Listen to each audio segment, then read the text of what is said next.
El número de hijos en República Dominicana era uno de los más altos en América Latina, eran más de 7 hijos por mujer. Más de 7 hijos por mujer en promedio. En los años 60. En los comienzos de los años 60. Pero los países todavía tienen la posibilidad de usar la migración como una estrategia para mitigar los impactos de un decrecimiento porque la fecundidad está por debajo del nivel de reemplazo. La República Dominicana necesita tratar el tema de población de manera más integral.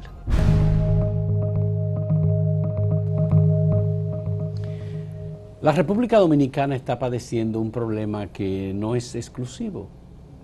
Las mujeres han reducido significativamente la cantidad de hijos y por eso la población ha ido poco a poco disminuyendo. Hay países que tienen una situación mucho más delicada que la que puede tener República Dominicana en este momento.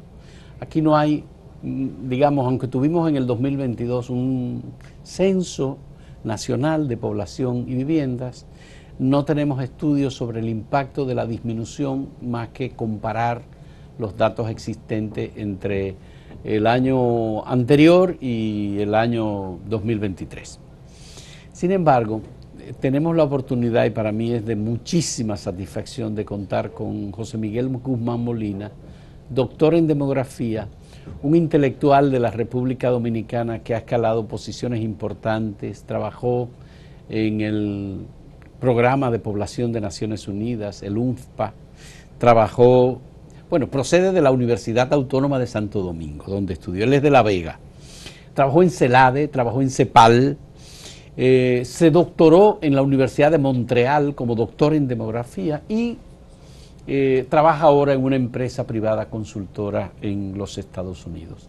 Le agradezco muchísimo, José Miguel, por aceptar dialogar con nosotros. Lo primero que quisiera preguntarte, José Miguel, es ¿a qué se deben estos fenómenos? Ya tú y yo hicimos una conversación virtual, pero ahora que es presencial. ¿A qué se debe el fenómeno de que las mujeres o las parejas han reducido significativamente los hijos? Porque no se trata solo de mujeres, se trata también de hombres. Hombres y mujeres no quieren tener la responsabilidad de parir, educar, llevar, lo que eso implica, es una empresa tener hijos. Aquí se ha reducido bastante, pero hay otros países que la tienen muy mal. Sí.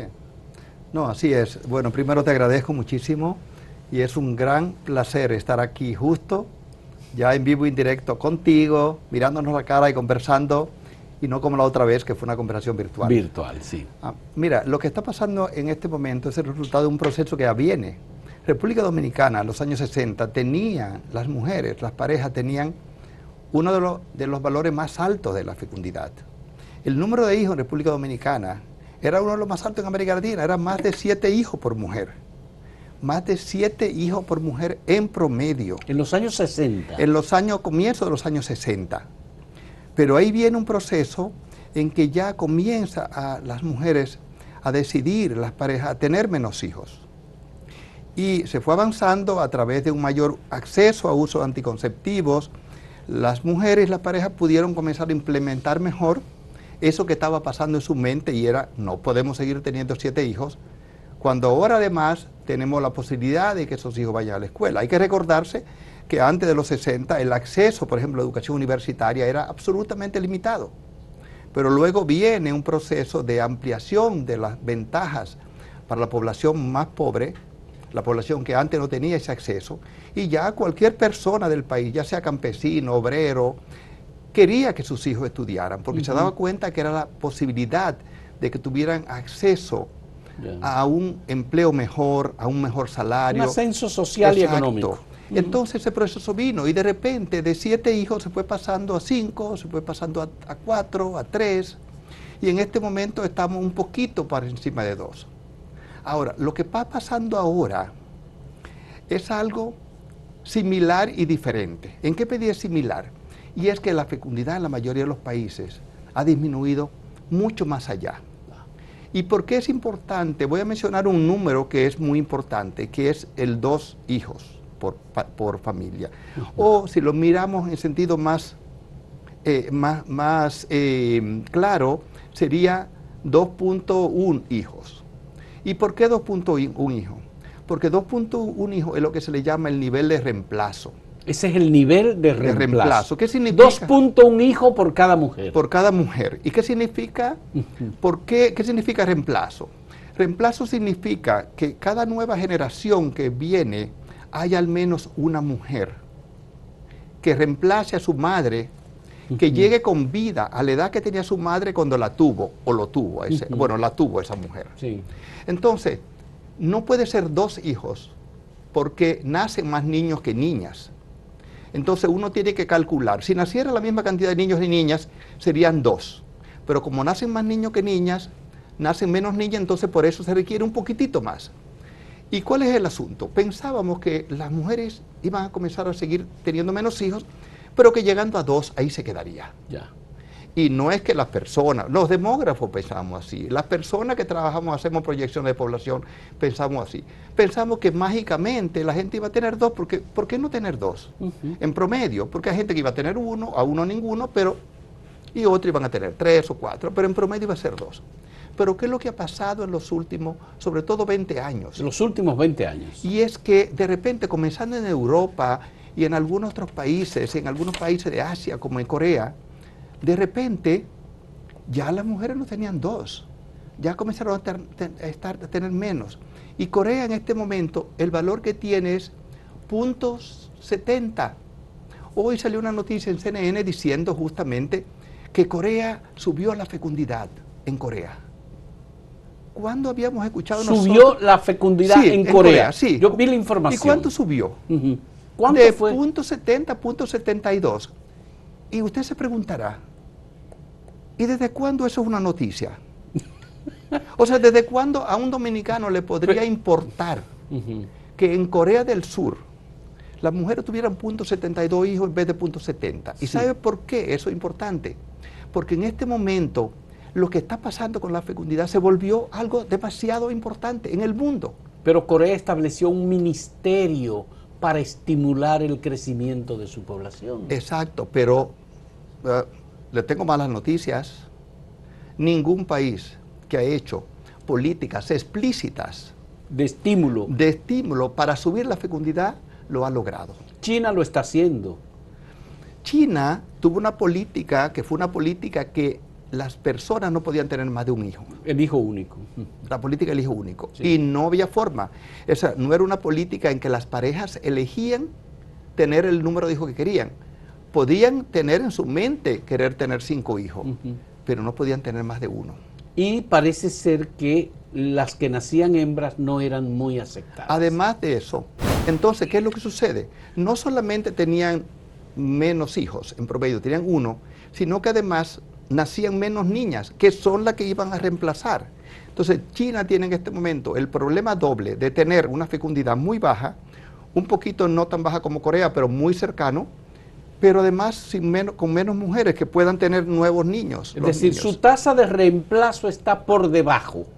La tasa de reemplazo, la tasa de reemplazo es un solo valor. Digamos que la fecundidad está por debajo de esa tasa de reemplazo. La fecundidad, sí, entonces. Entonces, ¿qué es lo que sucede? Lo que sucede es que comienza a darse esto, a generalizarse, y tenemos que actuar. Algunos países lo que desarrollan son políticas explícitas de favorecer, por ejemplo, a dar bonos para los matrimonios, o si tiene un hijo, si tiene un segundo hijo. O cuando nace el bebé le dan 5 meses de vacaciones. Exacto, o sea, hay una serie de cosas que tienen que ver con políticas, favorecer el parto. Pero aquellos que tenemos hijos saben muy bien la empresa que representa. Que el parto, el momento alrededor del nacimiento, es solo un instante. Es solo un instante. Lo que importa más económicamente es lo que viene después. Usted sabe que aquí se calcula, en República Dominicana, cuál es el costo de educar a un hijo hasta los 18 años. ¿Ah, sí? Sí, hay una persona del Banco de Reserva, que hizo una estimación. ¿Sabe cuánto es? ¿Cuánto cuesta? $225,000. Educarlo bien, ¿verdad? Porque... Sí, educarlo bien y que vaya a un colegio y pagarle algunas cosas, o sea, bien. O sea, $225,000 dólares. Educarlo desde el nacimiento hasta los 18 hasta años. los 18 años. Y si esa persona usted quisiera que hiciera la maestría y luego el doctorado, eso subiría ya a cerca de 400,000.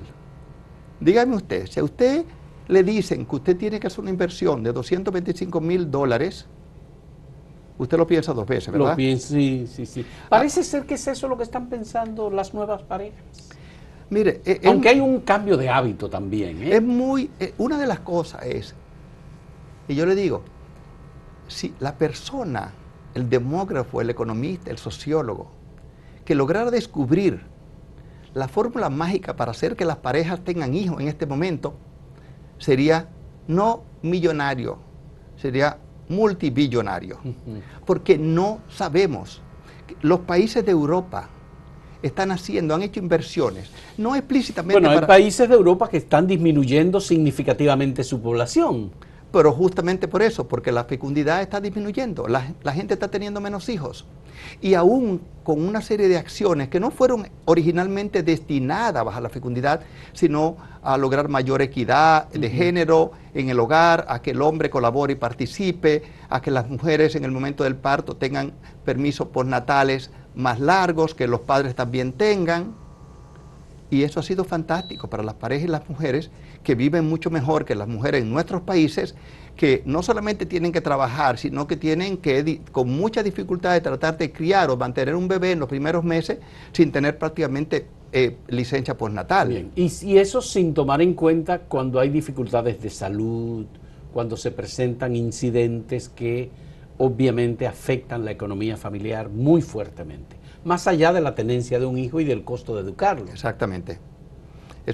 Entonces, lo que sucede es que uno dice, bueno, ¿qué pasó en esos países? Porque un país como República Dominicana, cuando se enfrenta a una situación así, todavía estamos por encima del nivel de reemplazo, pero cuando se enfrenta a una situación así, tenemos capacidad para hacer todos los apoyos que ha hecho Noruega, por ejemplo, en que tienen licencia de maternidad de 6 meses o 7 meses. Chile tiene casi de 7 meses. Licencia de maternidad. Sí. Cuando una mujer da luz, le dan 7 meses de vacaciones. Chile lo tiene también, 6 meses, pero puede llegar hasta 7 si acepta bajar su salario. Noruega tiene mucho más. Bulgaria, ni qué decir, pero lo voy a hablar después de Bulgaria. ¿Qué es lo que sucede? Bueno, en Chile y en República Dominicana, las mujeres tienen una licencia. En República Dominicana creo que 14 semanas. Búsquela de los hombres, ¿cuánto es? 2 semanas. Ajá, no, entonces, en el caso de República Dominicana creo que es 1 semana lo que se da, tal vez menos. Bueno, entonces, y en Chile creo que son 2 semanas. Busquen Noruega y Suecia.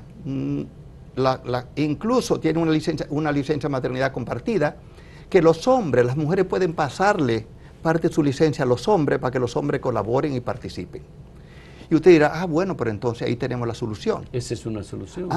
Entonces lo que aquí es el problema muy sensible, muy sencillo. Es un problema de equidad de género.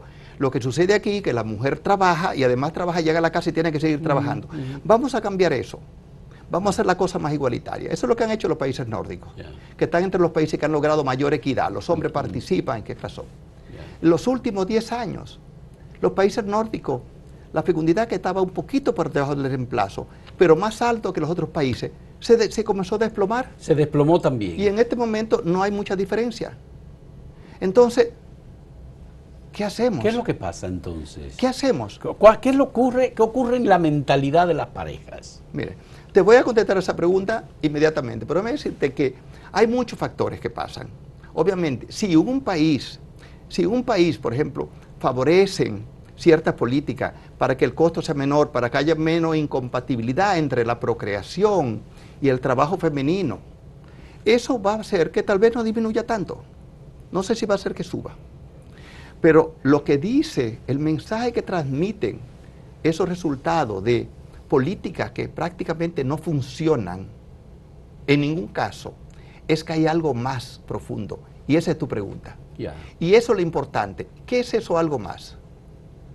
Mire, no tenemos esa respuesta, pero yo le puedo decir algunas cosas que van en la línea de esa respuesta.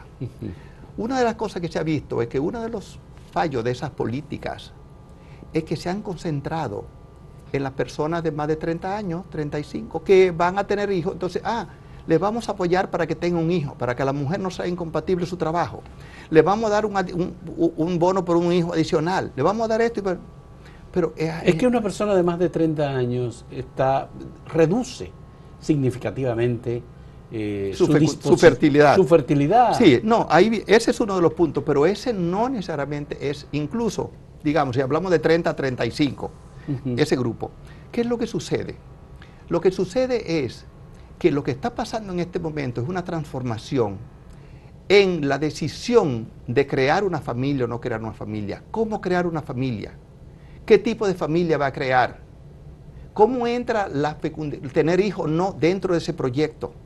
Es un cambio completo en lo que los jóvenes construyen como proyecto de vida.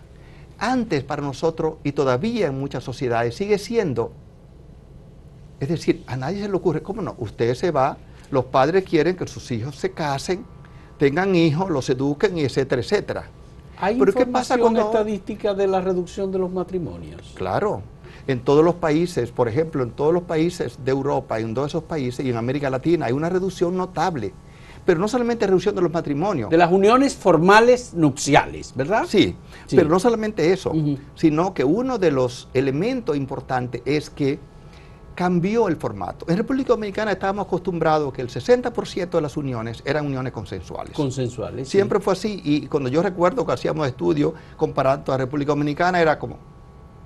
Y en Chile, cuando comenzaron a tener más uniones consensuales las mujeres, era como, oh, hemos llegado a 20%. En República Dominicana ya teníamos antes 60%. 60%. En los países europeos pasaba lo mismo, no había uniones consensuales. ¿Qué pasó?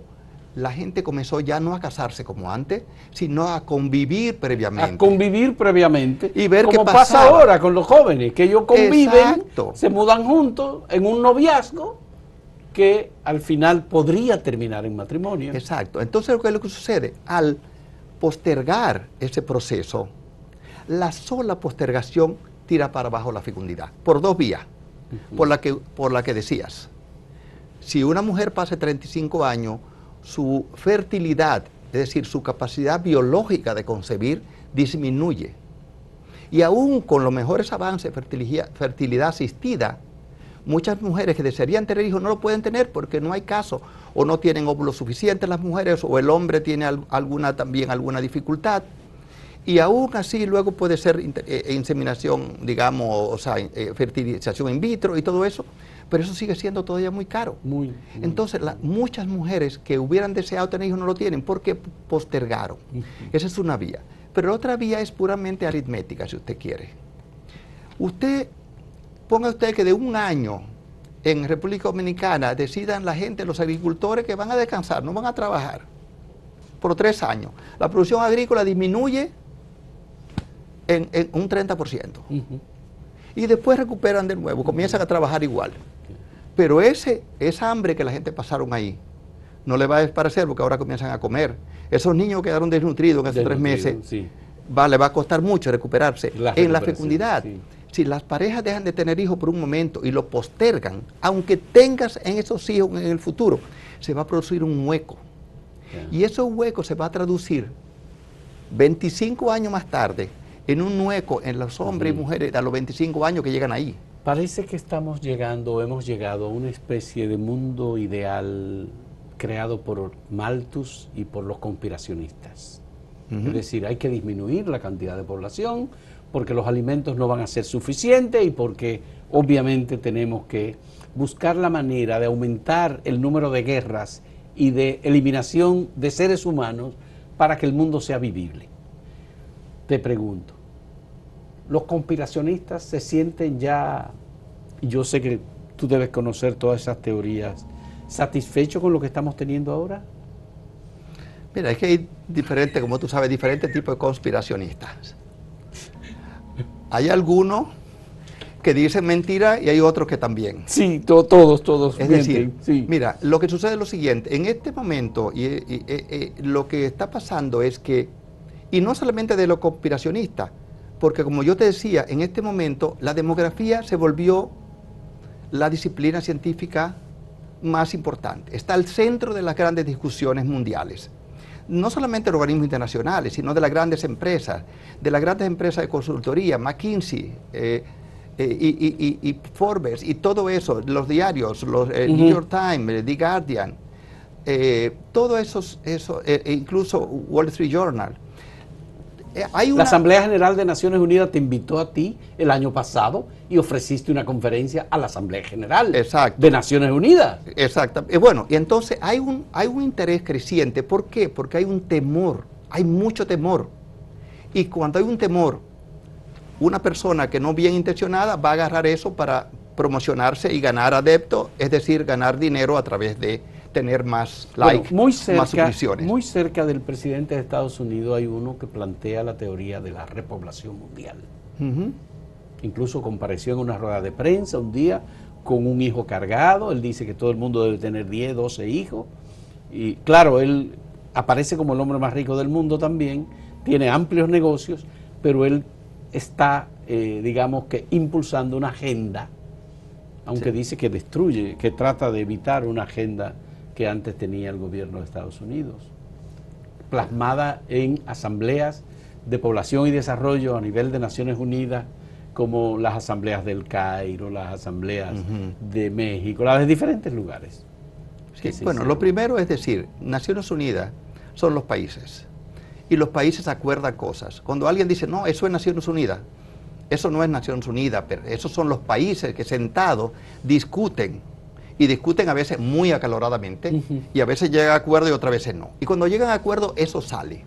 Y Naciones Unidas, ya de los años 80, de los años, 74, donde tuvo lugar la primera conferencia mundial de población, que fue en Bucarest. Ah, pensaba que era la de Alma-Ata.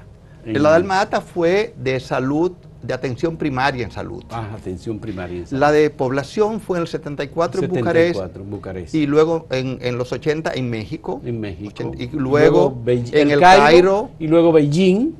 Bueno, Beijing fue más bien de lo de la mujer. Ya. Luego el Cairo, ya no se hizo una conferencia de población, no se ha hecho una similar al Cairo. Ya. Porque lo que ha habido fue ratificación, etcétera, etcétera. Pero lo que yo iba a decir es que en ese acuerdo de Naciones Unidas, el acuerdo que nunca cambiaba y que todos los países estaban de acuerdo y firmaron, era que decía que las mujeres y las parejas tengan derecho a tener los hijos que desean tener. No dijo que tenga que tener 3 hijos, no dijo que tenía que tener 8, como el señor que se puso el niño encima. Como decías, no dijo que tenía que tener el salón 0. oval de la Casa Blanca. No dijo que tenía 0. Ya. Ahora, ¿qué importa si lo dijera? ¿Eso garantizaría que la gente lo tendría? No. En China, en este momento, después de tener un hijo como única posibilidad, le dijeron, puede tener 2 y después 3. ¿Y qué ha pasado? Nada. No ha pasado Las mujeres nada. No quieren tener hijos. No quieren tener hijos. Y se acabó la discusión. Tenemos que tener más confianza en la capacidad de los seres humanos, nosotros tomar nuestras propias decisiones. Para tomar sus propias decisiones. Los seres humanos tomamos decisiones. Y cuando se trata de tener hijos, es una decisión muy íntima, muy propia. Lo que sucede es que en este momento hay mucha gente que dijo, no quiero. Y por eso te decía ahorita, ¿qué es lo que está pasando? Y lo que está pasando es un cambio completo de paradigma. Por mucho tiempo tener hijos era casi algo que era fundamental. En un primer lugar porque permitía pensar que debíamos tener alguien que iba a cuidar de nosotros, alguien que iba a tener cierta seguridad. Y los padres pensaban en ese momento que ese hijo le iba a apoyar en su vejez. Era su seguridad social. Era su seguridad social en sistema en que no existe seguridad social, entonces por tanto. Pero ahora la gente joven está en otra decisión y dice, ok, la pregunta antes era, ¿cuántos hijos voy a tener? Y la pregunta ahora es, ¿voy a tener hijos? ¿Tendré hijos? ¿Y por qué? Y bueno, hay algunas personas que ya sabemos reemplazan los hijos con otros, con otras cosas, ¿verdad? Bueno, hay quienes tienen animalitos, quienes tienen un gato, quienes tienen un perro, sí, quienes tienen un loro. O de repente compran una cosa, un vehículo, pero va mucho más allá de ahí. No tiene tanto que ver con el objeto con el que reemplaza, que es tiene que ver con el hecho de que hay un cambio en lo que los seres humanos queremos. Y pensémoslo de esta manera. ¿Por qué tener hijos? Cuando la etapa de mis padres, mi padre es un agricultor de La Vega. Mi padre tuvo 8 hijos. Pero nosotros, yendo a la escuela, terminaba la escuela, las vacaciones, Mis vacaciones era trabajar la tierra con mi papá. Sí, sí, sí. Entonces, para mi papá, tener 8 hijos, y de los 8 hijos que 5 fueran hombres, fue una bendición y fue lo que le permitió a él poder seguir y ayudar a la familia. Es decir, los hijos éramos un valor económico para la familia, para los padres. Sí, pero en este momento, cuando nos dice el Banco de Reserva que tenemos que gastar $225,000 y queremos educar bien a un hijo hasta los 18 años, sin excluir maestría o lo que viene después, tú dices, bueno, espérate, yo no tengo ninguna tierra, yo no tengo un agricultor, para eso contrato una persona, si acaso necesito, y además no me interesa la tierra, yo estoy trabajando ahora en computadora, yo estoy haciendo aquí en una industria mecánica, yo estoy aquí trabajando en este otro proyecto, sí. O doy clase en la universidad, o me dedico al periodismo. Sí, entonces, de manera que ciertamente... Entonces, dice, ¿por qué? Es un nuevo paradigma. No hay... hay un colega mío que hizo el doctorado conmigo en Montreal, y él, su tesis era que una sociedad como la que iba desarrollándose, lo racional era tener 0 hijos. 0 hijos. ¿Qué significa entonces? Y ahí viene la parte. ¿Qué significa entonces? ¿Por qué las personas tienen hijos en este momento? Por razones exclusivamente ideológicas y emocionales. Eso es lo que determina. Entonces usted dice, yo quiero tener hijos, me encantan los niños. Por ejemplo, a mí me encantan los hijos, me encanta la nieta que tengo y los hijos de del hijo de mi hermana, o sea, juego con ellos. Pero hay personas que no, es un tema de gusto, un tema de... Me conecto con los niños, me conecto con mi pareja, creando una familia con niños y tomándome esa foto. Y tú evalúas tu potencial, tus posibilidades, dependiendo de tu edad, de tus ingresos, de tu estado de salud. En base ahí, pero ¿qué pasa si tú no tienes ese apego emocional?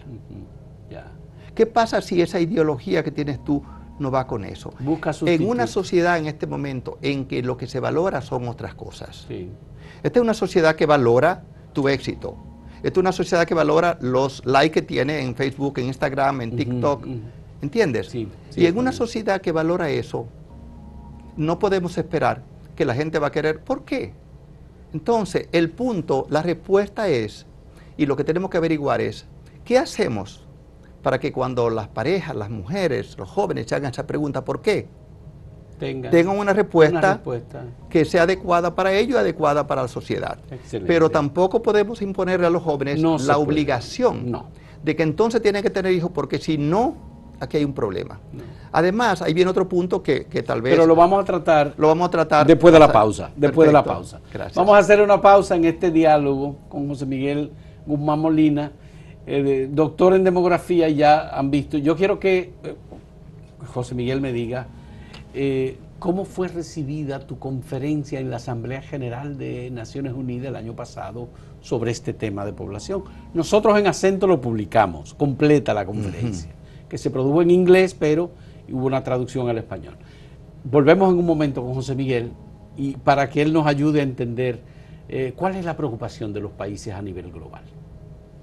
En un momento retornamos.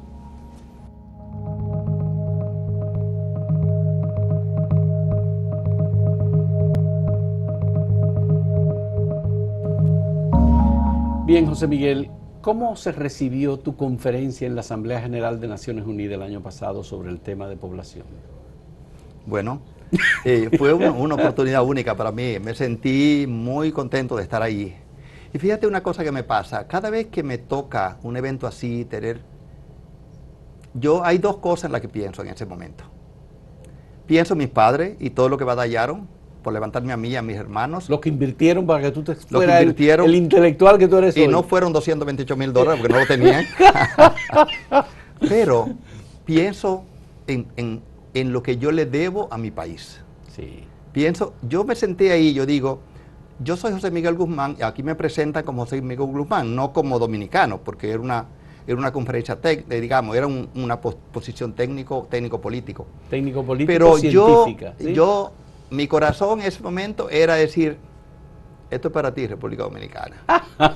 Entonces, yo me sentí muy bien teniendo esa posibilidad porque era algo que yo había soñado con tener. Yo quería tener la posibilidad de decirle a los países del mundo, a los representantes de los países del mundo, una serie de cosas que estaban pasando con el cambio demográfico y por qué era importante y por qué ellos tenían que considerarlo. ¿Y cómo se llegó hasta ti en la selección? Porque hay tantos especialistas, científicos, investigadores en demografía. ¿Cómo se llegó hasta ti? Bueno, hay un proceso que viene, en cada año invitan a un orador principal, que fue el papel que yo tuve en ese momento. Y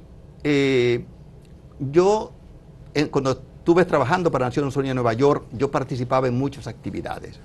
Y en los últimos años yo he comenzado a trabajar, a publicar cosas, a hacer estudios, y de alguna manera vieron que yo estaba activo y que yo estaba trabajando en esos temas y resulta que ese era el tema de la conferencia del año pasado. Y por eso fue que me invitaron a mí y yo me sentí muy honrado por estar allí. Qué bueno. ¿Cómo vinculamos el tema de crecimiento poblacional o reducción, digamos, de la tasa de reemplazo poblacional con el tema migratorio, cuando hay políticas tan duras que están siendo aplicadas en Estados Unidos, en Europa, en otros países, República Dominicana también, sobre el tema migratorio? Porque uno dice, bueno, si cuesta tanto llevar una persona educada del 0 al 18 años, en el caso de República Dominicana, tú me dices que son $225,000. Si tú recibes un migrante, tú no has invertido nada de eso. Tú tienes una fuerza de trabajo disponible. Eso es un costo menos que tú tienes. ¿Cómo asumimos, digamos, al migrante desde una posición menos criminalizada que lo que está haciendo Estados Unidos hoy día? Donde aparentemente hay pleno empleo. Bueno, explícame eso entonces, bueno, por favor. Una de las cosas en esa conferencia fue justamente el tema de migración. Es decir, en el año 2000, Naciones Unidas, la División de Población de Naciones Unidas, sacó un documento que se llamaba Migración de Reemplazo. Y era un documento que proponía que en ese momento los países que estaban con decrecimiento de la población tenían una oportunidad, y era atraer migrantes. Y eso iba a resolver el problema de decrecimiento de la población y sobre todo de envejecimiento de la estructura de la población, porque traías migrantes jóvenes y esos migrantes tenían hijos y eso hacía que la estructura se equilibrara. Hay países que lo hicieron. Alemania lo hizo. No sé lo que va a pasar con Alemania ahora, porque hay un cambio muy grande en todo lo que está pasando en el mundo en este momento. Pero entre el año 70 y el año 2020, Alemania, si no hubiera importado migrantes, su población hubiera decrecido en 10 millones de habitantes. Alemania fue un país que mantuvo un crecimiento de la población, no bajó su población, no decreció, porque iba trayendo migrantes que iban compensando ese vacío. Los países tienen, si no logran subir la fecundidad, todavía, porque el mundo está creciendo, en África la población sigue creciendo, pero los países todavía tienen la posibilidad de usar la migración como una estrategia para mitigar los impactos de un decrecimiento porque la fecundidad está por debajo del nivel de reemplazo. Ahora, ¿qué es lo que pasa? Que la migración se volvió el tema más candente políticamente en este momento. Se convirtió en una especie de bandera política. Se convirtió en bandera política de ciertos sectores políticos que la han usado con mucho éxito, incluso aquí en República Dominicana, para mostrar lo malo que es un político porque quiere aceptar la migración. Y yo le preguntaría... La migración está satanizada. Exacto. Por ejemplo, España necesita 23 millones de migrantes en los próximos, 20 años, para poder atender a sus ancianos, para poder atender a los servicios, para que la gente pueda estar atendida en los bares, en los hospitales y en tantos lugares. Sí, entonces el tema es... ¿Qué hacemos? Lo que hacemos es que tenemos que hacer visible el tema de la migración. Tenemos que hacer visible. En un país como República Dominicana tenemos que ver un poco qué está pasando en otros países. Y te voy a mencionar algo. Yo he trabajado mucho últimamente con los países del Caribe inglés. Muchos de esos países tienen fecundidad muy por debajo del nivel de reemplazo. Pero además son países que se está dando lo que yo diría una tormenta casi perfecta.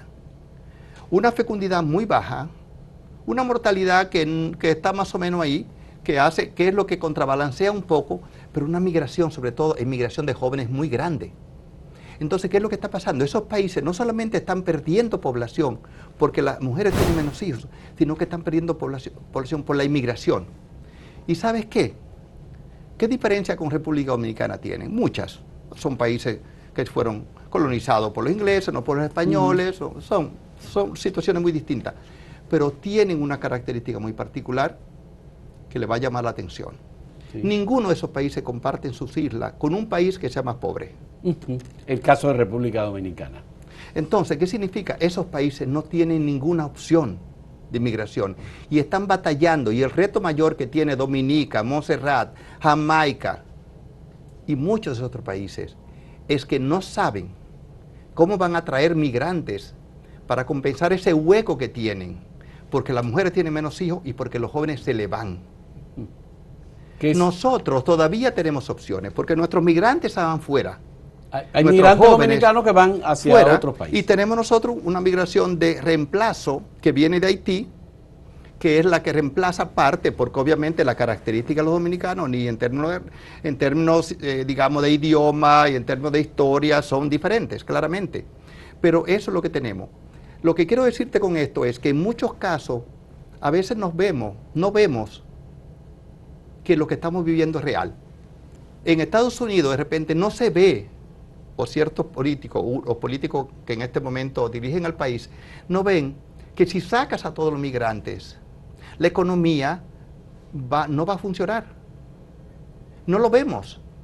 Incluso los mismos latinos, me ha extrañado mucho que muchos latinos, hasta muchos dominicanos, tienen posiciones muy en línea con una posición de que se expulsen anti-inmigrante, cuando ellos fueron inmigrantes, cuando sus padres fueron inmigrantes y cuando a lo mejor tienen por ahí sobrinos, nietos o alguien que está aspirando a tener... Y por su propio origen también sufren cierta discriminación.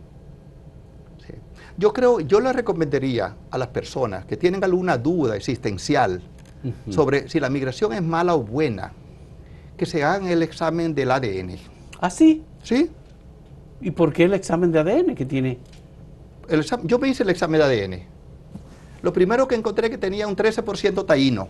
Y yo, los taínos en su época fueron migrantes. Ellos llegaron, de algún lugar llegaron, porque en esta isla no se desarrollaron aquí. Pero bueno, tenían tal vez mucho tiempo aquí cuando Colón llegó. Tú tienes un 13% taíno. Y tengo un 15% de africano. 15% de africano. Africano, negro, de Senegal, de Gambia, del Congo. Del Congo. Que vinieron en un proceso migratorio forzado, en un barco como animales tirados ahí. Mis antecesores vinieron migrantes que sufrieron. Tengo un 60 y tanto % de español, que también vinieron aquí, de todos los tipos de españoles. De todos los tipos, ya sí. No voy a abundar más en eso. Y alguno que otro europeo por ahí suelto. Y para terminar el mangú que hicieron conmigo, ¿verdad? Yo tengo un 0.5% de judío askenazi. 0.5% de judío askenazi. Exacto. Entonces, ¿quién soy yo? Yo soy un migrante, digamos, ¿cómo diríamos? No, tú eres un típico dominicano. Exactamente. Pero el dominicano típicamente tiene esa composición en su ADN. Entonces yo tengo... Ya hay estudios de universidades norteamericanas que han hecho esos estudios en el común de los dominicanos. Entonces yo diría, ¿cómo una persona que sabe que tiene el 15% taíno, el 15% negro de África, el 60% de español mezclado, de quién sabe qué, y este otro, y hasta de judío, y va a hablar más de los migrantes? Tú estás hablando en mal de tu papá, de tu mamá, de tu abuelo, de tu bisabuelo, de tu tarabuelo, de todos los que están detrás tuyo, de toda la herencia genética que traes. Tú estás hablando mal de eso. Tú estás castigando a tus antecesores por haber cometido esa cosa tan horrorosa como migrar. Pero la familia del presidente de Estados Unidos emigró desde Alemania. La esposa del presidente migrante. La esposa del presidente. El señor con el muchachito encima en el hombro. Ese señor migró. Es sudafricano. Incluso. Y se nacionalizó canadiense. Ahora los canadienses lo están rechazando. Bueno, y la esposa del vicepresidente es descendiente de la India. Entonces, eso es lo que quiero decir. los seres humanos somos todos migrantes. Desde los primeros africanos que vinieron y colonizaron Europa y Eurasia, digamos, toda esa parte, y que luego se pelearon con los que estaban allí y se mataron entre ellos, porque la historia de la migración también hay que verlo. No es que ahora nosotros estamos peleando con la migración, el ser humano ha estado siempre. ¿Y por qué? ¿Qué es lo que moviliza al ser humano a actuar a veces irracionalmente? El miedo. Usted sabe lo que es estar en una cueva y pensar que va a venir otra tribu y lo va a atacar, porque es robarse sus 3 ganaditos que tiene ahí, o lo que no ha ganado, porque en esa época no había ganado. Me recuerda una película, La Guerra del Fuego. Exactamente. Entonces, obviamente, es el miedo que tenemos, y es un miedo racional, no es un miedo irracional, porque el ser humano, la historia que tiene de matarse entre ellos, cualquier persona. ¿Usted cree que los chinos, cuando colonizaron toda la península de China y que vinieron y fueron colonizando todo el sudeste asiático, llegaron así nomás? Los españoles no llegaron así nomás acá. Los taínos de repente se peleaban. Nosotros los vecinos nos peleamos por un pedacito de tierra. Sí. O porque sembró una mata de aguacate y las hojas están cayendo de este lado y el aguacate está cayendo del otro, ¿verdad? Entonces eso es. Mi pregunta a ti sobre esto. ¿Estamos actuando correctamente nosotros en República Dominicana con las deportaciones de haitianos que migran hacia República Dominicana porque buscan un mejor sistema de vida, buscan mejores condiciones de salud? Dice en un artículo que publicamos hoy en Acento de Rosario Espinal que mientras más pobres son las familias, más hijos tienen y que no hay manera de eliminar la migración de Haití si Haití se mantiene en condiciones de pobreza. Bueno, esa pregunta todavía tiene 2 partes, ¿verdad? Quizá más, pero 2 partes. Ya, okay. La primera parte es, yo creo que los países tienen soberanía. Sí. Yo creo en la soberanía de los países.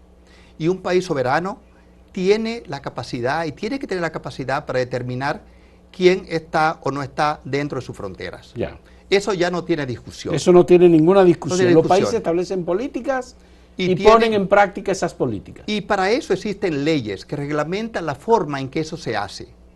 ¿Qué es lo importante en este proceso? En este proceso es que cualquier cosa que se haga para garantizar la soberanía nacional se base en respetar el derecho de las personas, porque todas las personas, sea haitiano, sea neozelandés, sea norteamericano, sea inglés, o sea cibaeño como yo, ¿verdad? O sea haitiano, tienen los mismos derechos. Tiene los derechos como persona. Nació en esta tierra, ha vivido en este planeta, por tanto, es parte de los 208 billones de personas que han habitado la tierra desde que la tierra se creó. Y por tanto, tienen un derecho a un pedacito de la humanidad que nos pertenece. Se merece respeto. Ahora, ¿cómo se hace eso? Como te decía, eso es un tema que tiene que hacerse. Y yo quiero hacer un llamado de atención aquí. Señores, hay muchas personas en este país, así como hay en Estados Unidos, como hay en diferentes países, que toman el tema de la migración como un tema personal y comienzan a atacar, a decir cosas negativas de los migrantes. Señores, piensen de otra manera. O sea, piensen... Mucho odio. Piensen que la camisa, mucho odio, la camisa que se están irracionalidad poniendo... absoluta. Que la camisa que se están poniendo fue planchada a lo mejor por una haitiana. Que los tomates que se comieron en ensalada fue picado por una haitiana. O que la casa que está viviendo fue construida por un haitiano. Pero ellos dicen que no, que eso nos está quitando la nacionalidad.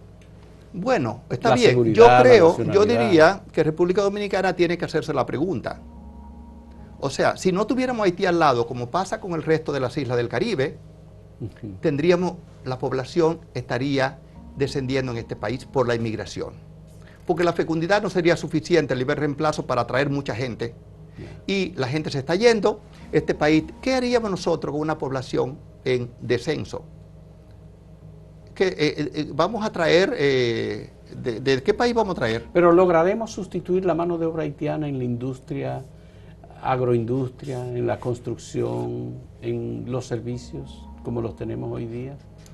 Yo no sé si el tema es reemplazar. Y te digo, eso es algo que yo he visto. Yo estoy trabajando con un país del Golfo en este momento. Y se están haciendo la misma pregunta. La pregunta es, ¿cómo nacionalizamos más la mano de obra? Porque tú sabes que los países del Golfo importan mucho mano de obra, Sí. con menos complicaciones que de acá, porque ellos tienen métodos muy claros de traer una persona, trabaja ligada a una empresa, terminó su trabajo, se vuelve a su país. Sí. Ahí no hay vuelta, tienen cosas muy claras. No tienen el problema de migrantes, porque tienen una mano de obra que traen y esa mano de obra se va cuando no Pero está son trabajando países más. con una cultura mucho más Pero cerrada. esos países en este momento están tratando de nacionalizar su mano de obra. Pero espérate, ¿con quién la van a nacionalizar? ¿Con quién? ¿Quiénes son los niños que están creciendo acá? ¿Y qué pasa con esos niños que se están yendo a Estados Unidos, que están yendo a Europa, que se están graduando aquí, que están teniendo la educación de acá? Pero ¿qué van si no tienen una oportunidad de trabajo acá? Entonces no podemos hablar de reemplazar la mano de obra si no somos capaces de mantener nuestra propia mano de obra que la formamos aquí y además con los recursos del país. Sí. Entonces yo creo que la discusión de reemplazo de la mano de obra tenemos que sacar un poco el tema de haitiano, tenemos que verla de manera más amplia. Obviamente va el tema haitiano, Sí. pero tenemos capacidad de reemplazar el 30% de trabajadores en alguna empresa. Eso va a ser un proceso tal vez largo y a lo mejor es factible, pero a lo mejor la pregunta ¿es necesario? ¿Es lo mejor que la industria nacional, que la No, y agricultura estamos quiere? desarrollando una política pública para afrontar ese problema. Ujú. Que de eso yo quiero que hablemos en un momento cuando retornemos después de la siguiente pausa. En este diálogo con José Miguel Guzmán Tú me hiciste... Molina. Ay, perdón.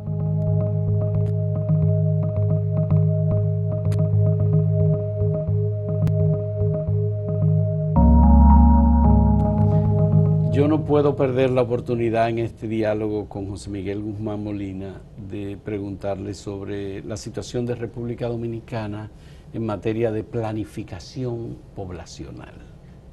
Aquí eliminamos recientemente el Consejo Nacional de Población y Familia, CONAPOFA.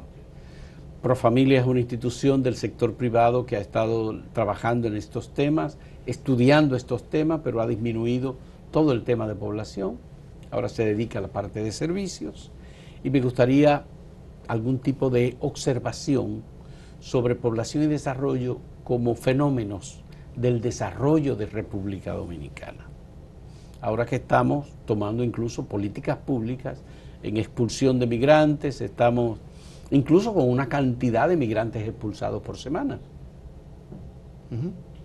Bueno, Tu recomendación, si el gobierno dominicano te buscara y te pidiera, José Miguel, nosotros queremos que tú nos orientes, nos asesores en establecer una política pública para establecer un nivel de equilibrio en esa tasa de reemplazo. yo lo primero que diría, sí, señor presidente, sí, yo acepto la invitación. República Dominicana necesita tratar el tema de población de manera más integral. Y no estoy hablando solamente de la migración o que las mujeres tienen menos hijos, estoy hablando de los cambios demográficos que este país tiene, que se avecinan. Este es un país que ha invertido mucho en salud, que ha invertido mucho en seguridad laboral, que está invirtiendo también en sistemas de pensiones. Este es un país que está transformando su estructura por edad, con migración y sin migración. Pero este es un país que va, como la mayoría de los países, va a aumentar la población de personas mayores.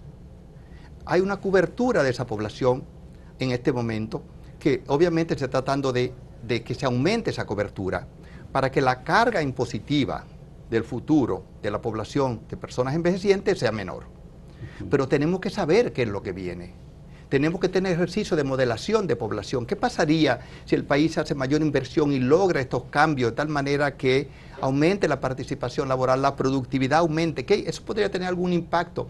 ¿Qué hacemos cuando una población envejeciente? Queremos mayor productividad, pero es que esa población más envejecida está alineada con el logro que queremos en términos económicos. Entonces, mirar lo que puede estar pasando en el futuro es fundamental. No tanto en términos de servicios sociales como de salud, pensiones y eso, sino también en términos de impacto económico. Tenemos que saber cuál es la mano de obra que tenemos, cuál sería la distribución por edad de esa mano de obra, cuál sería la distribución por sexo, dónde está en el país localizada geográficamente. ¿Cómo es que la distribución geográfica que tenemos del país en términos de concentración es extremadamente grande en Santo Domingo? ¿Hay algo de eso que pueda cambiarse? Una macrocefalia, digamos, con una gran ciudad, Exacto, con una gran industria, pero con muchos bolsones de miseria y de desigualdad. Entonces, ¿cómo hacemos eso? ¿Cómo planificamos la educación? ¿Cuáles son los vacíos que tenemos en la educación? Especialmente en la educación pública. Yo estudié en educación pública. Yo estudié, pero siento que yo tuve la mejor educación que pude haber tenido. No sé si en este momento la calidad de educación fue tan buena como la de la Escuela Padre Lamarche, que yo estudié en La Vega, y el Liceo Don Pepe Álvarez. Y la Universidad Autónoma de Santo Domingo. Sí. En este momento hay que invertir en eso, pero hay que ver cómo se invierte, porque puedes invertir todo en educación, en capital humano, y de repente todos esos jóvenes se te van fuera porque no hay oportunidades acá. Porque esa es una inversión negativa. Tú inviertes entre 0 y 20 años, el país invierte, y al final, cuando alguien emigra, es un debilitamiento de las fuerzas productivas, claro, y de la capacidad innovadora. Entonces, ¿cómo hacemos para mirar ese cambio poblacional en términos de distribución geográfica, de distribución por edad, de cambio en la composición, y alineamos eso con el marco económico, con el país que queremos en términos económicos? Tú sabes que Puerto Rico se ha ido beneficiando bastante de la mano de obra dominicana.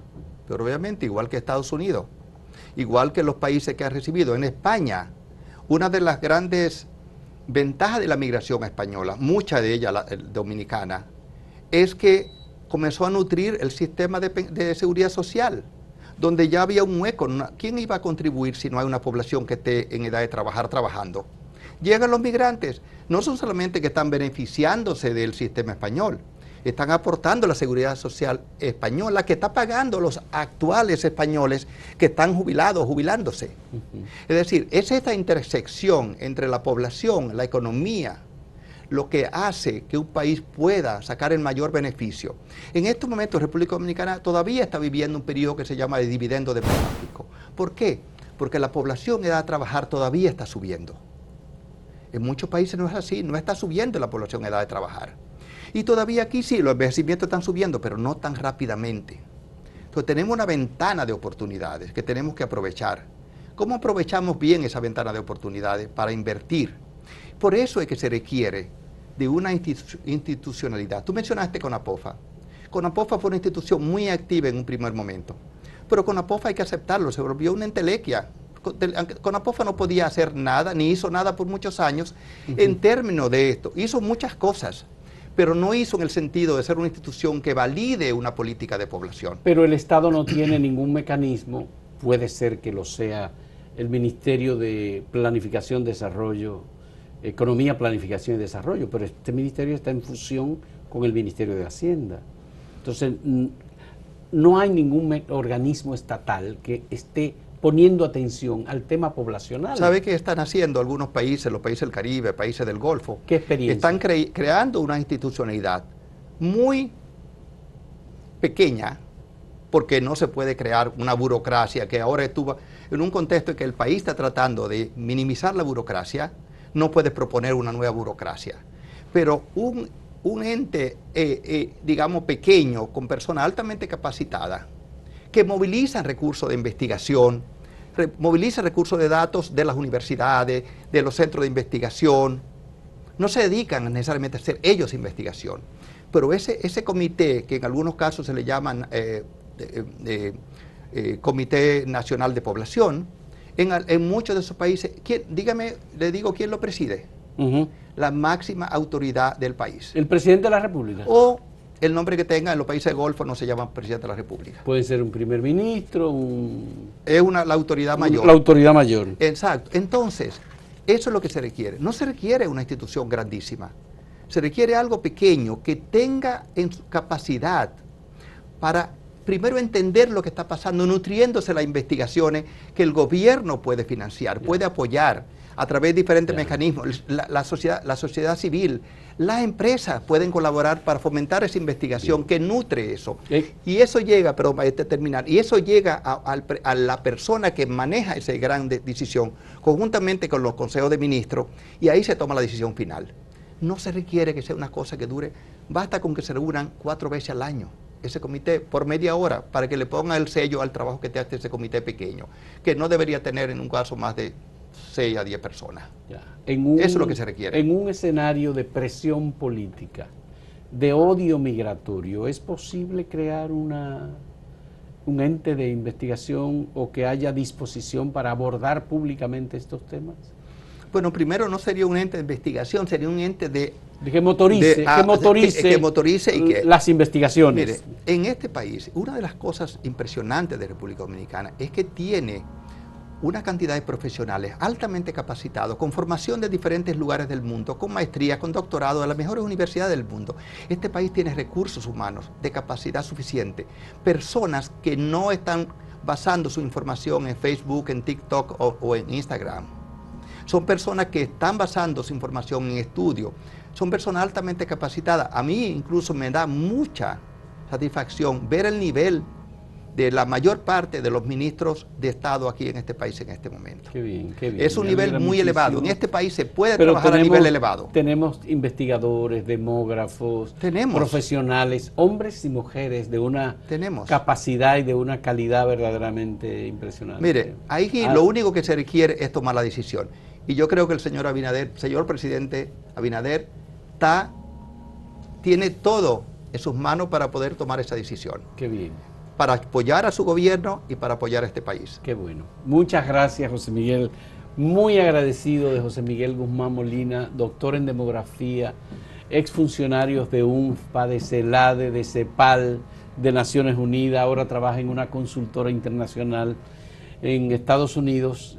Muchas gracias por esta conversación y por darnos tantos elementos para analizar desde una perspectiva distinta el potencial desarrollo de nuestro país. Muy agradecido. Gracias a ti. Excelente. Y gracias a tu equipo. Tu intervención. Muchas gracias, amigos televidentes, por acompañarnos. Muy agradecido.